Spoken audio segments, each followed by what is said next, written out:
Okay, today in this session, we're going to go through your 1 through 18 questions, the typical questions that might be asked. Again, you never know what's going to be asked, but this will help you start thinking about what to say about yourself when answering these questions.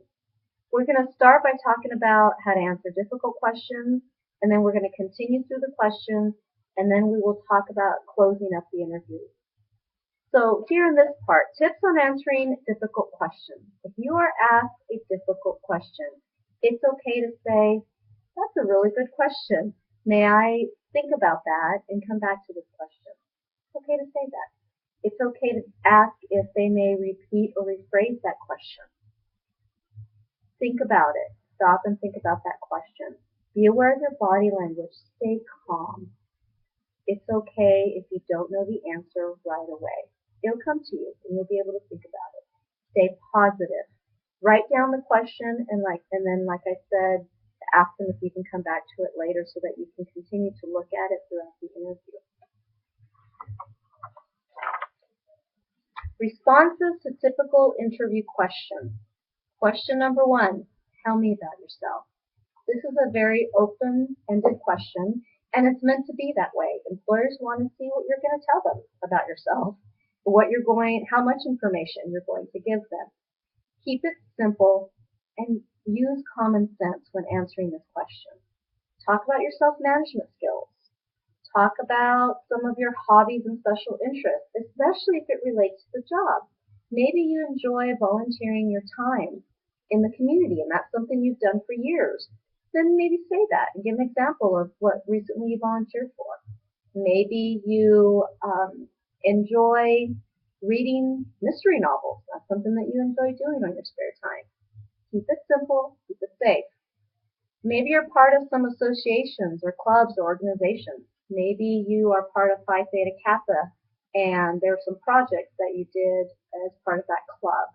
Maybe you are the president of the electronics club and this is an electronics job that you're applying for, and as president you did this, this, and this within the organization. So really give them a good example of who you are. Talk about the good qualities, the characteristics, things that they can count on you for. You may even talk about your past work experience that relates to the job.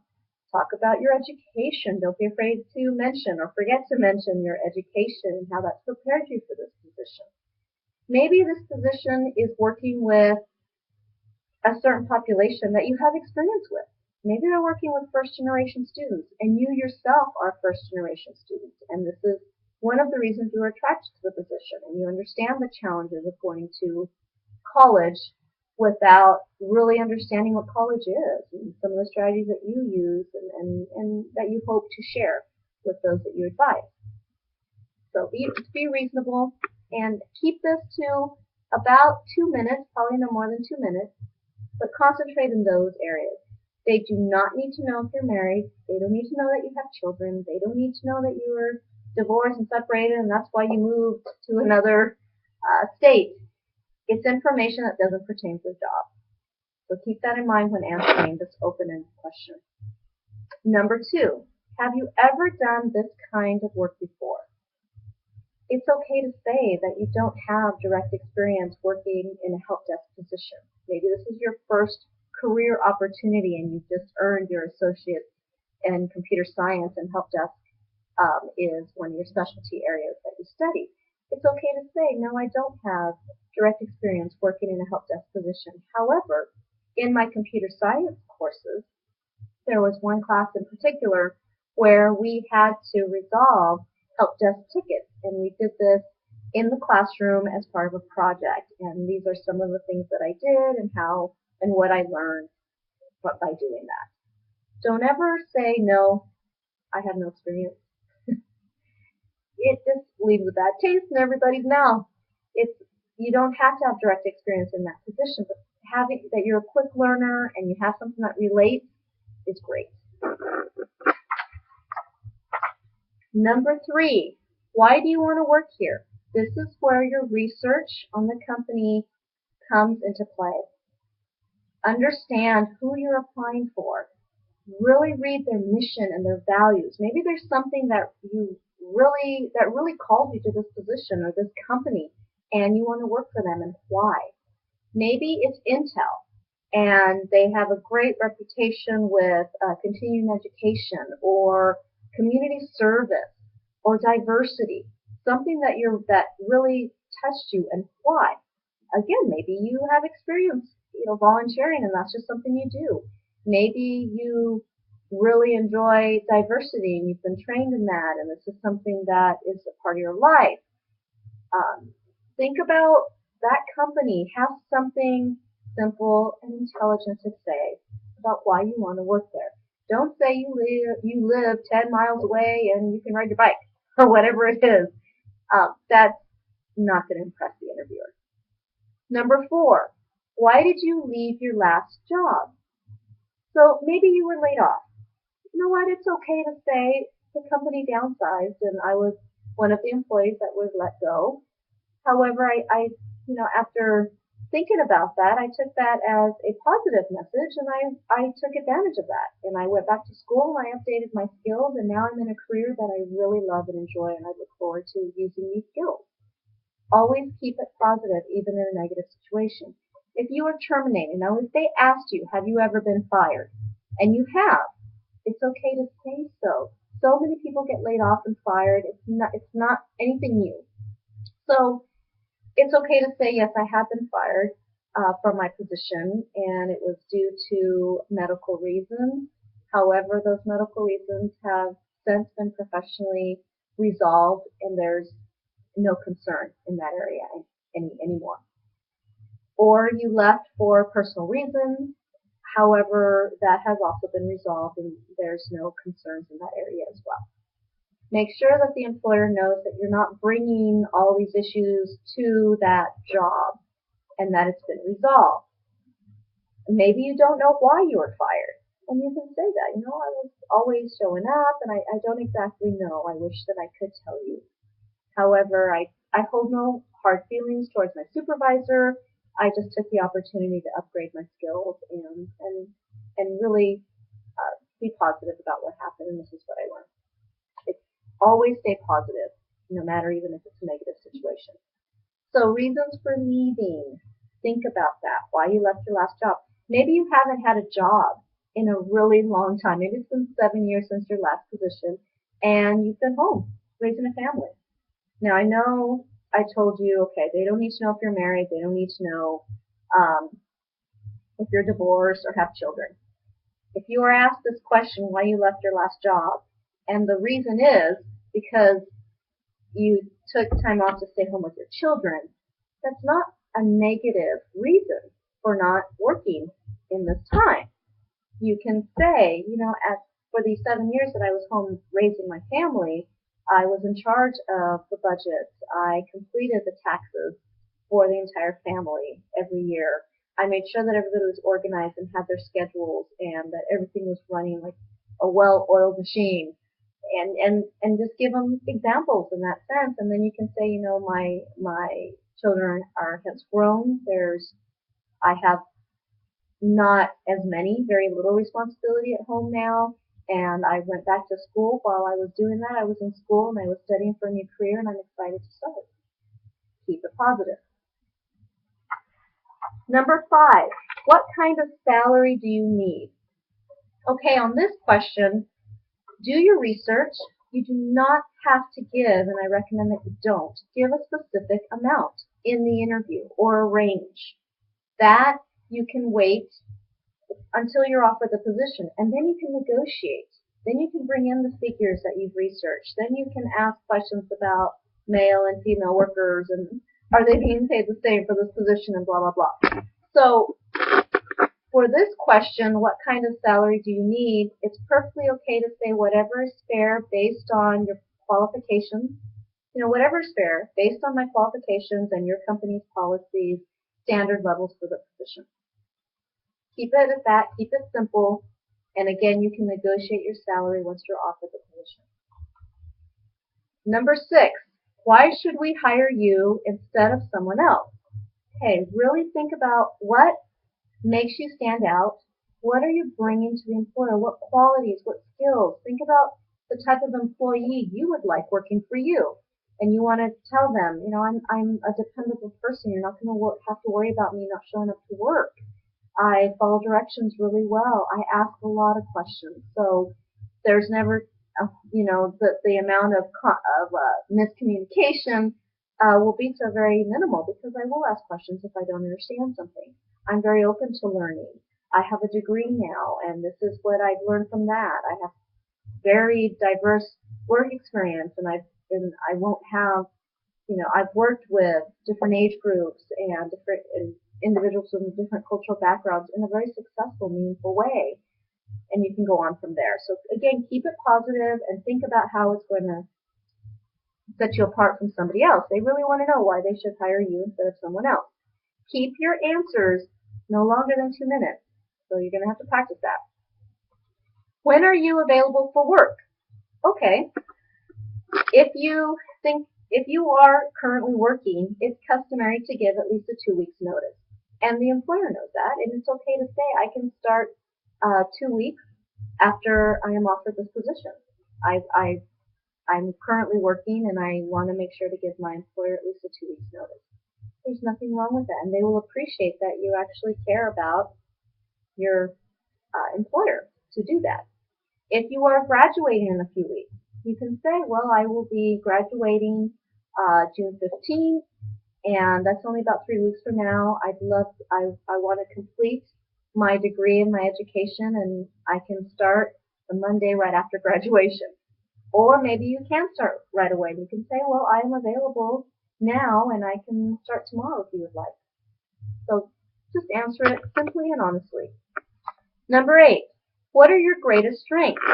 Again, think about the positive aspects. You're enthusiastic. Your enthusiasm for this job. You're very efficient.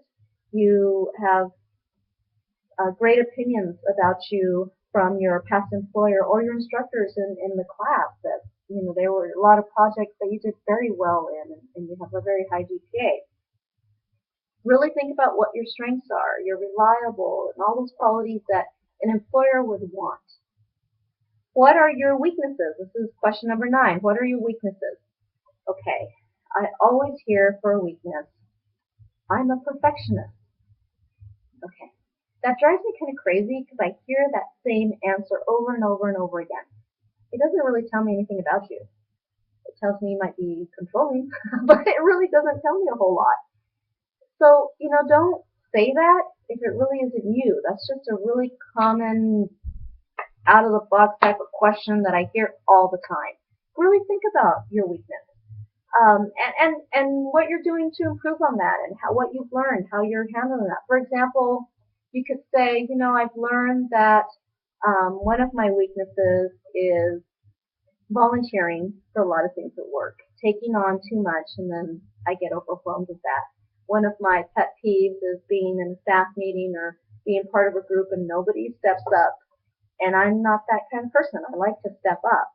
But I have learned that to better balance what I can and can't do, because I really want quality work.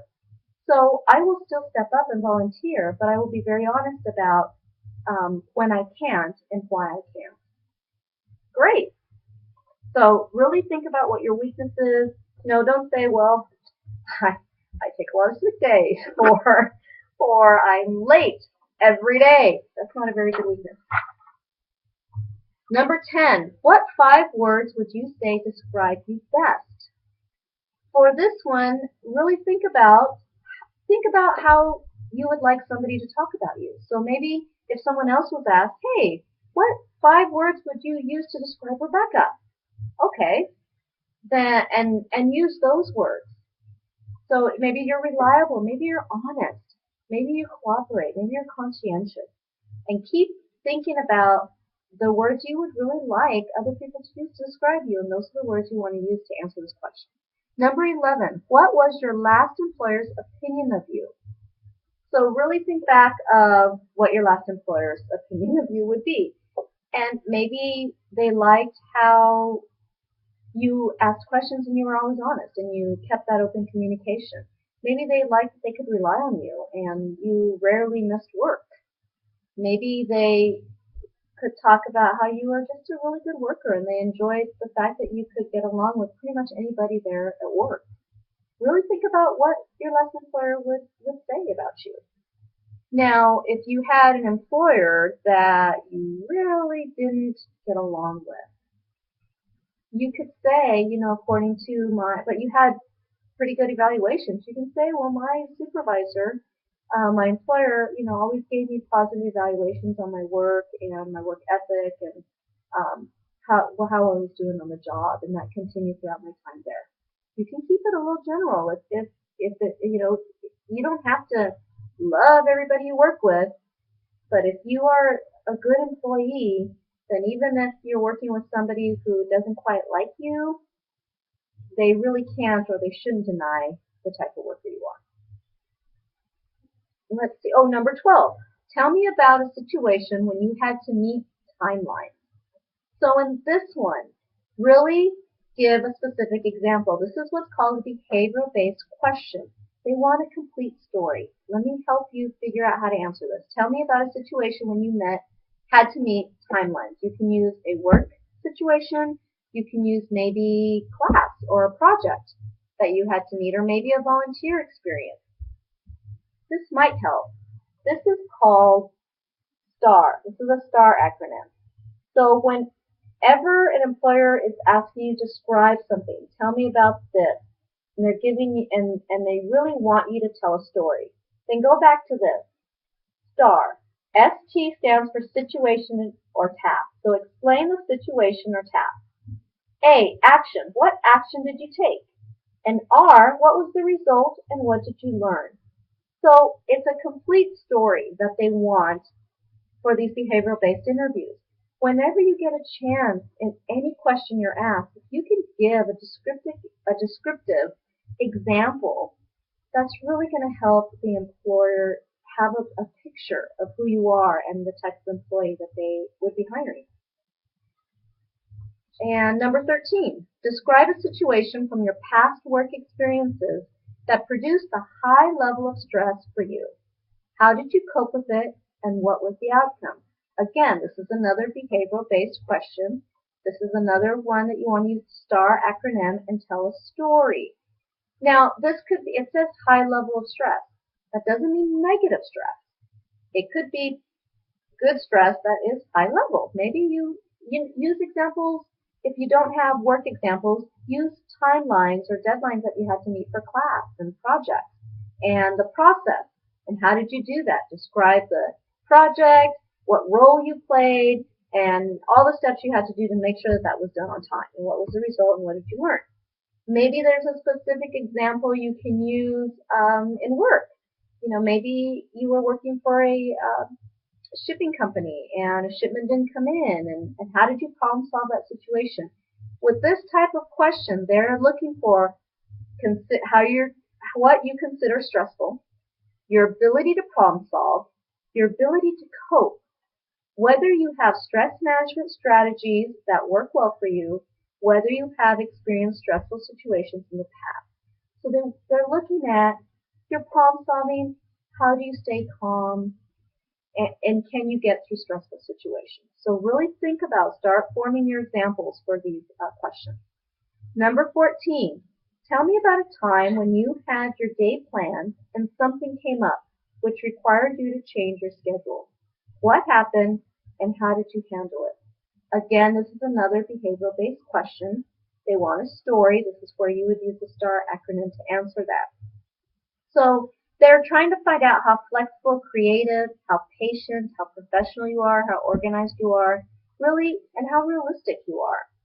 Realistically, your plans are going to change almost all the time. And how do you deal with that? Because in a work situation, it is not always going to be the exact same day.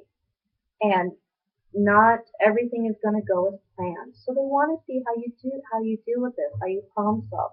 So really think about a good example of when you had to change your schedule and go through that process and tell that story. Number 15, tell me one of your favorite working experiences. This is a great opportunity to show your enthusiasm, your passion for something that you really love doing. And so think about whatever working situation that is. Maybe it was in the classroom at a lab and you had a breakthrough or you were able to figure out this program and it was so awesome. Maybe it was a volunteer experience and how rewarding that was, and that it was that your whole company went out to do this and explain that situation. Maybe it was a challenging project at work and your team did awesome, and go through that whole scenario, that whole story. Use the STAR acronym. Give an example. So really think about, favorite working experiences. And this is also a good question you could ask the employer. What's their favorite thing about working at the company they're working at? What do they enjoy doing there? Number 16, are you thinking of going back to school or college? Really understand your job. And it's okay to say, I am open to learning, and if this job requires more training and more education, I am very willing to continue my education and go back to make sure that I'm doing this job the best that I can be doing it, that I'm very efficient at it, that maybe I can use that to move up in the company. But with the career that I'm going into, things are constantly changing and I'm constantly going to be learning. If I'm required to go back for education, I will certainly do that.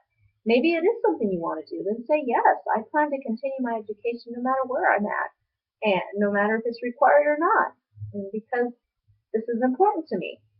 So really think about how you're going to answer that question.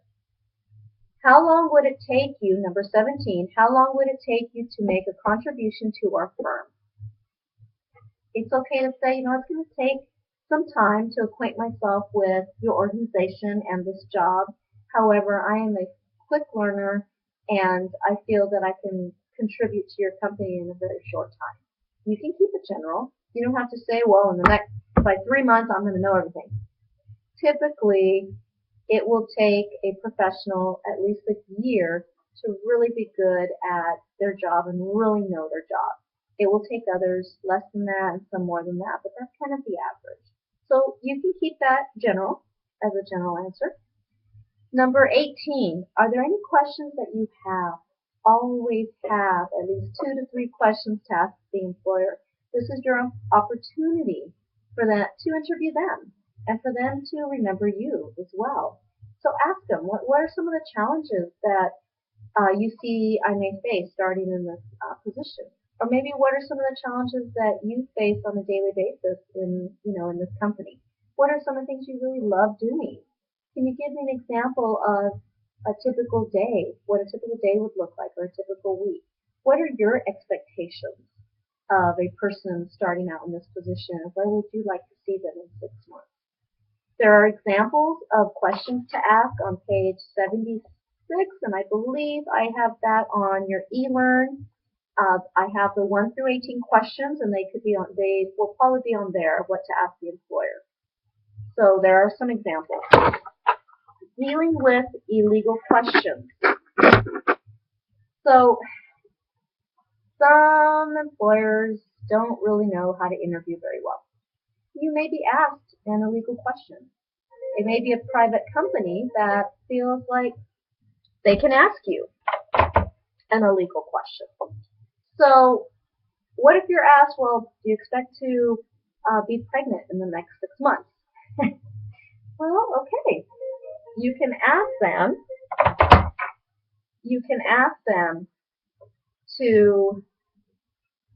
how that pertains to the job. If they can explain to you why they're asking that question, how that pertains to the job. And then it's up to you whether or not to ask that question, to answer that question. So really think about that and what the employer is looking for and if you want to work there. So it really is up to you how you want to answer those types of questions. Okay. I believe that's it for this session. Remember to look on eLearn. Remember to read this week to complete your quiz 1, and that I'm going to post later on as well. And then and also complete your assignments for this week.